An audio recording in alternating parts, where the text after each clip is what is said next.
Bonjour, aujourd'hui sur Rock'n'Roll Academy, on va parler des dyscaliémies.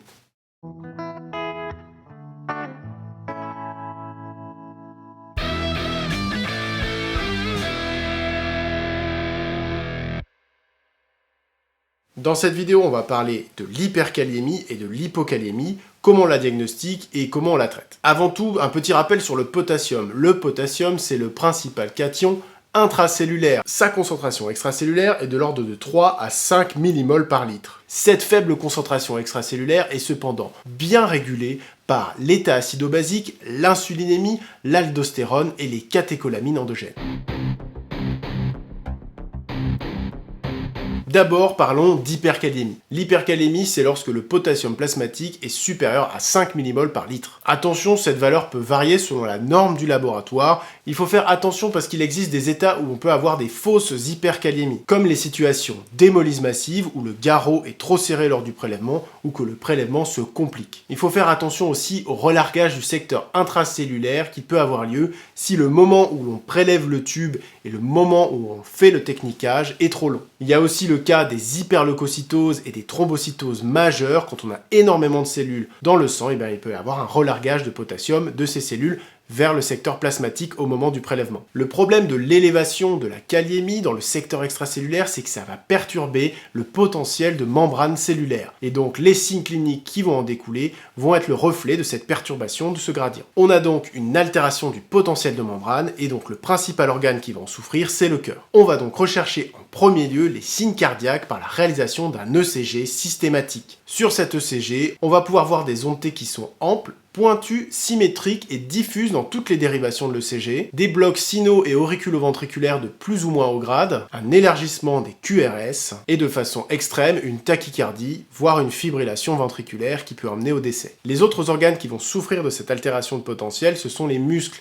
et donc on va avoir des symptômes neuromusculaires comme une fatigabilité musculaire, des paresthésies diffuses, des lourdeurs, voire des paralysies musculaires. La première des étiologies est l'excès d'apport de potassium. Elle est plutôt rare si les reins fonctionnent bien puisqu'ils vont éliminer cet excédent. Cependant, elle reste possible après une dose massive de potassium, soit intraveineux, soit péros. Les deuxièmes étiologies, c'est les transferts du secteur intracellulaire vers le secteur extracellulaire. On a donc l'acidose métabolique qui va être le principal vecteur de la sortie du potassium des cellules, les lyses cellulaires quand elles sont tumorales, dans la rhabdomyolyse ou alors dans les brûlures étendues, l'exercice physique intense et un certain nombre de médicaments comme les bêta-bloquants ou les digitaliques. Le dernier groupe d'étiologie est celui qui est lié à la diminution de l'excrétion rénale du potassium. Toute situation du coup d'insuffisance rénale aiguë ou chronique va pouvoir entraîner des hyperkaliémies. Il y a aussi les situations de déficit en minéralocorticoïdes et les situations de résistance à l'aldostérone. Le principe du traitement est assez simple. Si le patient présente une hyperkaliémie symptomatique sur l'électrocardiogramme, il faut absolument penser à l'hémodialyse. En attendant celle-ci, ou alors s'il n'a pas de signe ECG, on va pouvoir proposer un traitement médical par des antagonistes membranaires, des médicaments qui vont permettre le transfert du secteur extra vers le secteur intracellulaire et des médicaments qui vont augmenter l'élimination du potassium. Concernant les antagonistes membranaires, on parle des sels de calcium ou éventuellement des sels de magnésium. Ces traitements vont permettre de stabiliser le potentiel de membrane et donc de limiter les signes ECG pour éviter l'arrêt cardiaque. Ils ne sont en aucun cas hypokaliémiants. Ainsi, si vous avez une hyperkaliémie symptomatique à l'ECG, vous pouvez injecter des sels de calcium de façon assez rapide pour réduire les effets électrocardiographiques et vous pouvez répéter ces médicaments plusieurs fois si nécessaire. Attention, je vous le répète, cela ne fait pas baisser la kaliémie et il faut être très prudent avec la manipulation des sels de calcium. Si le patient est sous digitalique, il vaut mieux privilégier alors les sels de magnésium. La deuxième partie du traitement va être de faire rentrer le potassium extracellulaire vers le milieu intracellulaire. On peut utiliser l'insuline associée à une perfusion de glucose, effectivement, si le patient n'est pas diabétique. On n'est pas obligé de mettre du glucosé si le patient est en diabète décompensé. On va pouvoir utiliser des bêta-adrénergiques, par exemple le salbutamol en inhalation en supradose. On utilisera des doses 3 à 4 fois plus importantes que la dose pour l'asthme pour l'hyperkaliémie. L'intérêt de ces médicaments, c'est qu'ils vont être synergiques avec l'action de l'insuline et donc on peut les proposer en même temps. Attention à l'excès de bêta-adrénergiques puisqu'ils vont entraîner une tachycardie. On peut aussi utiliser l'alcalinisation plasmatique avec des solutés contenant du bicarbonate de sodium. Cependant, l'effet sera assez modeste sur la kaliémie. Il y a potentiellement un effet stabilisateur de membrane de l'excès de sodium, mais il faut être prudent avec ce type de soluté, notamment si le sujet éthanurique ou en œdème aigu pulmonaire. Le troisième traitement, ça va être l'élimination de l'excès du potassium en premier lieu, et si l'hyperkaliémie est symptomatique, on va mettre en place une hémodialyse. Lorsque l'on aura mis en place l'hémodialyse, il faudra bien sûr arrêter les traitements qui permettent le transfert extra vers intracellulaire, puisque ce que l'on veut, c'est faire sortir le potassium du corps. Si on les laisse, l'hémodialyse sera moins efficace et il y aura un risque d'effet rebond à l'arrêt de celle-ci. On va pouvoir proposer aux patients des résines échangeuses d'ions, qui sont des sulfonates de polystyrène soit sodique soit calcique, que l'on va pouvoir donner soit péros, soit en intrarectal. L'effet est retardé, ce n'est pas un traitement à mettre si l'hyperkaliémie est menaçante sur le plan vital à courte durée. Par contre, on peut l'utiliser pour éviter l'effet rebond et dans les hyperkaliémies chroniques modérées. On peut enfin utiliser des diurétiques de Lens qui vont augmenter l'excrétion potassique au niveau urinaire, mais comme les résines échangeuses d'ions, leur effet est retardé et ils ne remplacent pas l'hémodialyse. Ainsi, en situation d'hyperkaliémie, la première chose à faire est de regarder si elle a un retentissement cardiaque. Si c'est le cas, alors il faut mettre en place une hémodialyse. Et en attendant, on va mettre en place les antagonistes membranaires si le CG est modifié et un traitement médical jusqu'à ce que l'hémodialyse soit effective. Si le CG n'est pas modifié, on peut tenter un traitement médical seul. Mais si la kaliémie est très élevée, supérieure à 7 par exemple, il semble quand même judicieux de se poser la question de faire une hémodialyse.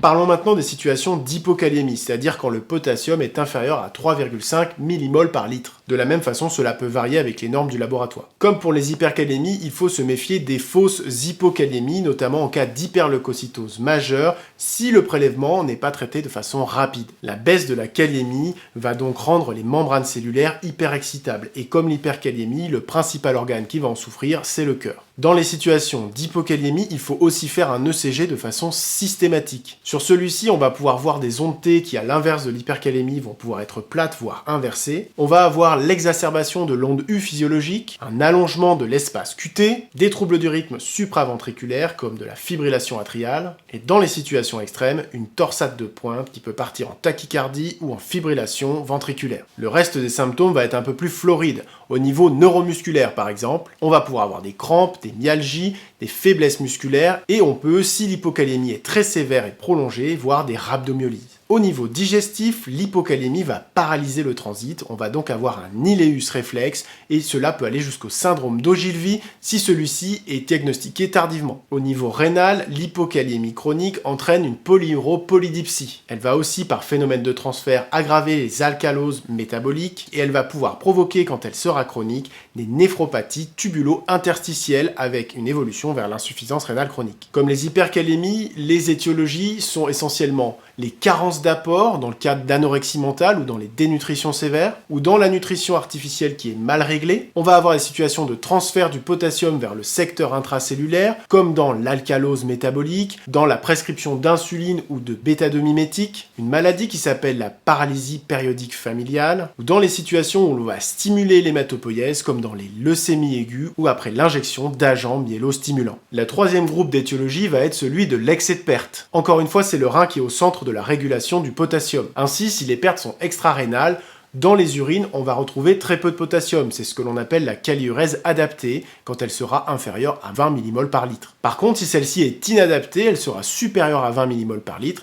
et il faudra rechercher des causes rénales. On va avoir des situations avec hypertension, comme dans les hyperaldostéronismes, les hyperminéralocorticismes ou dans le syndrome de Lidl, ou sans hypertension, et il faudra alors mesurer la chlorurie. Si celle-ci est basse, on est face plutôt à des vomissements ou à des diarrhées chlorées. Par contre, si celle-ci est haute, potentiellement un excès de prescription diurétique. Le traitement est assez simple, il faut recharger le patient en potassium. La voie de recharge se fait selon la profondeur et le retentissement de l'hypokaliémie. Si celle-ci est modérée, on peut privilégier la voie péros. Par contre, si elle est sévère et symptomatique, il faut alors supplémenter en intraveineux. Attention, la supplémentation intraveineuse doit se faire sur une voie centrale puisque le potassium fortement concentré est très vénotoxique. Deuxièmement, il ne faut jamais dépasser 1,5 g par heure pour limiter le risque cardiaque. Du coup, face à une hypokaliémie, j'élimine les hypokaliémies de transfert et les hypokaliémies qui sont liées au prélèvement. Une fois celle-ci éliminée, je vais m'intéresser à la kaliurèse, c'est-à-dire comment fonctionne le rein en situation hypokaliémique. Si la kaliurèse est basse, le rein a un comportement adapté. Je vais donc rechercher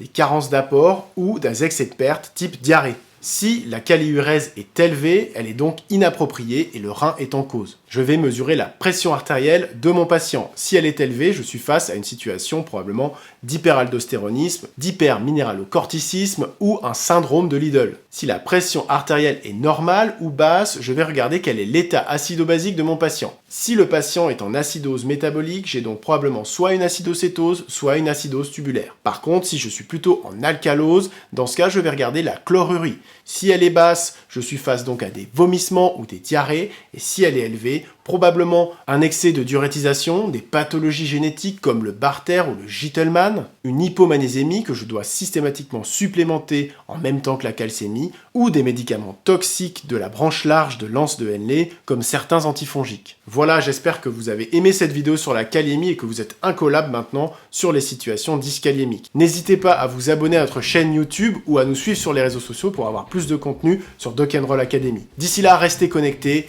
keep on healing, keep on rocking, yeah!